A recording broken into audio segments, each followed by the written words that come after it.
La colère, l'amertume, la déception et la frustration.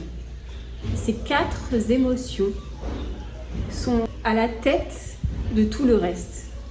Évidemment, là, je parle des émotions qui sont perçues comme négatives et qui engendrent des phénomènes qui sont perçus comme négatifs. Salut, c'est Tiffany, bienvenue sur Deviens ton propre guérisseur.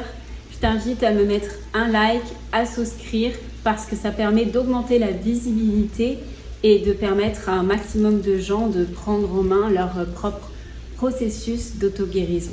Alors dans cette vidéo, je vais t'expliquer pourquoi ces émotions sont perçues comme un problème et comment on peut faire pour se guérir. Déjà, ces 4 émotions, ce sont des émotions normales. Nous sommes tous, nous les humains, peu importe l'âge que l'on a, en train d'apprendre ce que c'est la vie. Et on n'est pas arrivé ici avec un manuel sur comment ça marche. La vie est un grand mystère à découvrir en chaque instant et jusqu'à notre dernier souffle. Et même le monde dans lequel on vit aujourd'hui, il s'est créé par des phénomènes de cause à effet. Et un petit rappel, c'est que nous, les humains, ça fait vraiment pas longtemps qu'on est là sur Terre. On est encore des bébés en train d'apprendre ce qu'est la vie. Donc ce sont des émotions normales.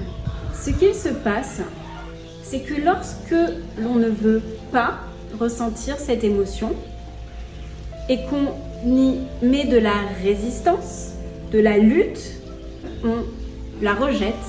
Il se passe un phénomène au niveau du cœur qui se referme. Et en refermant le cœur, on garde à l'intérieur cette émotion qui est une énergie. Et si on la laisse glisser, s'exprimer, ne s'exprimer pas de n'importe quelle manière, bien entendu, pour pas créer des émotions comme ça à nouveau et arriver dans un chemin sans fin. Si on les a pas laissées glisser, elles s'accumulent et le cœur se ferme et se bloque. Et donc on a une accumulation de ces émotions à l'intérieur de nous qui font que ces émotions se transforment en sentiments.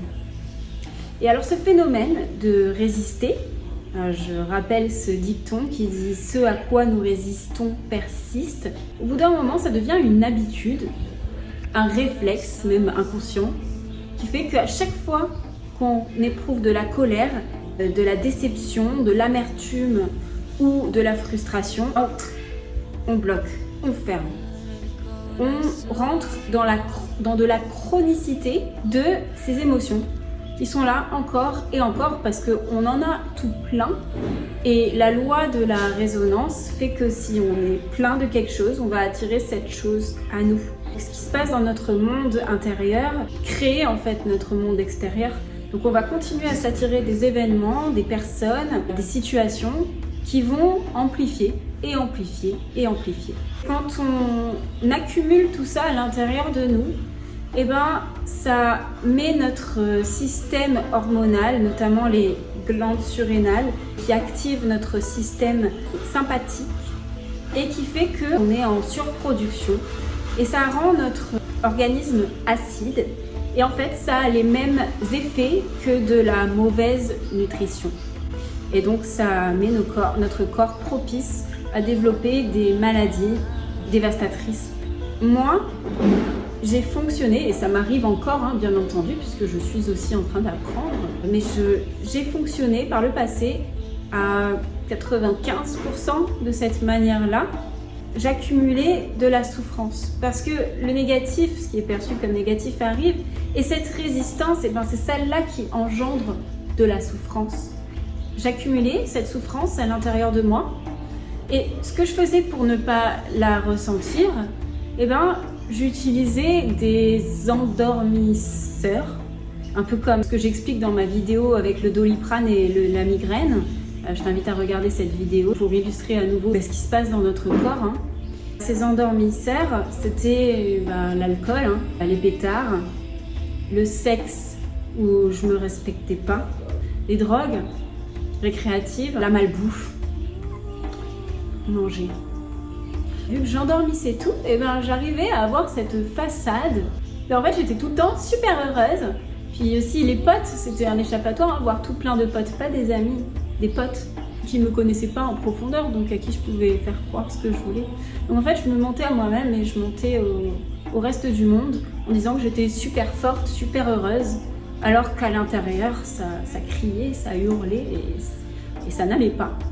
Quand j'ai décidé d'arrêter de fuir cette souffrance, j'ai rencontré des guérisseurs au bon moment, par synchronicité. En fait, à partir du moment où il y a une décision intérieure qui se prend, la vie, elle suit. Et en ouvrant, qu'est-ce qui est sorti? De la colère, de la haine, de l'amertume, de la tristesse, de la déception, des pleurs, tout ce que je ne voulais pas faire circuler et accepter et libérer. J'ai beaucoup de gratitude pour avoir eu ces personnes-là qui connaissaient ce processus, qui m'ont permis de pas m'égarer en fait, parce que quand on se retrouve avec tout ça, on devient très vulnérable. Et cette vulnérabilité que je voulais tant cacher en montrant cette façade de fille super forte qui allait super bien, ils nous permettent, ces guérisseurs, de ne pas nous perdre dans d'autres chemins qui vont réalimenter une refermeture à nouveau. La guérison de ce mécanisme, c'est quoi? C'est d'arrêter de percevoir ces émotions comme quelque chose de négatif. S'élever spirituellement, se développer personnellement, c'est voir le négatif, une polarité, et le positif comme une autre polarité, sans cette notion du bien ou du mal, mais en fait juste comme deux polarités sur la même balance, et d'incarner et de s'identifier à cette présence qui regarde ça, détaché de cette notion du bien ou du mal. Après, c'est d'accepter aussi que le mental ait envie de juger et envie de dire c'est bien ou c'est mal. Ça fait partie du fonctionnement de notre mental. Et il y a beaucoup de choses très positives à ça. C'est juste qu'il y a cette présence derrière qui regarde et qui est encore plus puissante, puisque c'est notre guérison de nous identifier à cette présence qui se dit en anglais notre higher self, une partie plus élevée de nous-mêmes, plus consciente. Nous avons la colère, sa polarité c'est la paix. L'amertume, sa polarité c'est le succès. La déception, la surprise, entretenir le sentiment de surprise, ça permet de ne pas avoir d'attente. Et la frustration, c'est la satisfaction. La guérison, c'est donc sortir de cette notion du bien et du mal, parce que ces émotions dites négatives, en fait, ce sont des alliés et des meilleurs amis qui sont en train de nous indiquer qu'il y a quelque chose qu'on pense, qu'on fait, qu'on dit, qui n'est pas aligné avec notre propre vérité. Ces émotions sont juste un symptôme, un signal de quelque chose qui ne va pas. Donc si on ne veut pas l'écouter et qu'on se bloque comme ça, ça va continuer à arriver, parce qu'on n'est pas en train de faire quelque chose aligné avec nous. Et le vivant met toutes les conditions pour que nous nous élevons. Donc ces émotions négatives, elles sont en fait très très positives. Tout dépend de notre perception. Et ces émotions positives, leur polarité, la direction qu'on prend, là où on veut aller. Alors des fois, on arrive à toucher du doigt, à sentir ça. Et si on s'y agrippe, à nouveau, on est dans de la résistance au flow naturel de la vie qui bouge et qui est changement et qui est en mouvement, parce que nous sommes ici pour apprendre le grand mystère de la vie. Donc on ne peut pas rester figé sur quelque chose, c'est pas possible. Tout est en mouvement. Donc à nouveau, c'est pas s'agripper, c'est profiter, être dans la gratitude pleinement de quand ça nous arrive. Et ensuite, quand ça s'en va, laisser place à la nouvelle aventure qui arrive en gardant ce cap, cette direction qu'on veut prendre.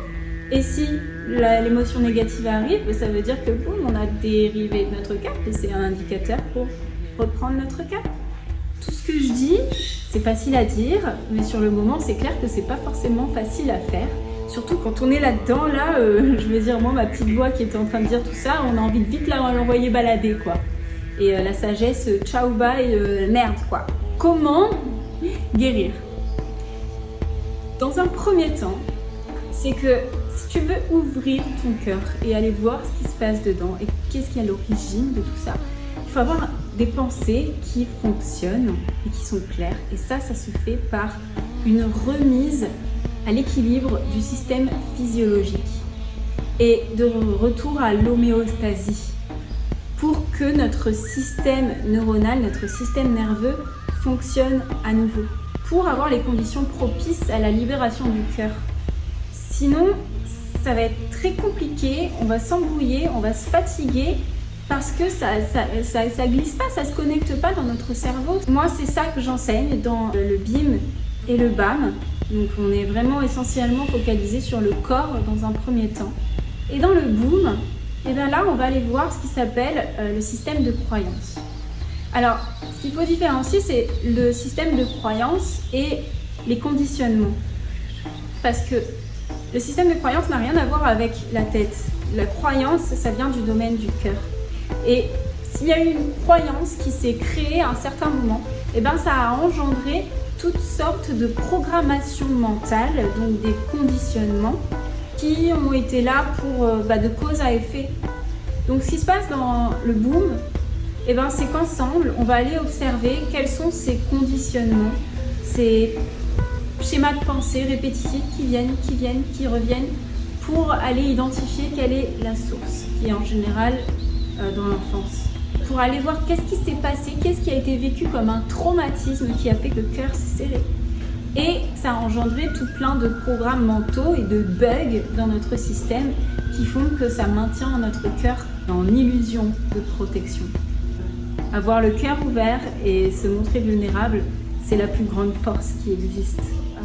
J'espère que ça t'a permis de comprendre certaines choses ou de te rappeler de certaines choses que peut-être tu savais déjà et que ça t'a donné envie de déclencher ton propre processus d'auto-guérison et de devenir ton propre guérisseur. Merci pour ton écoute. Namasté.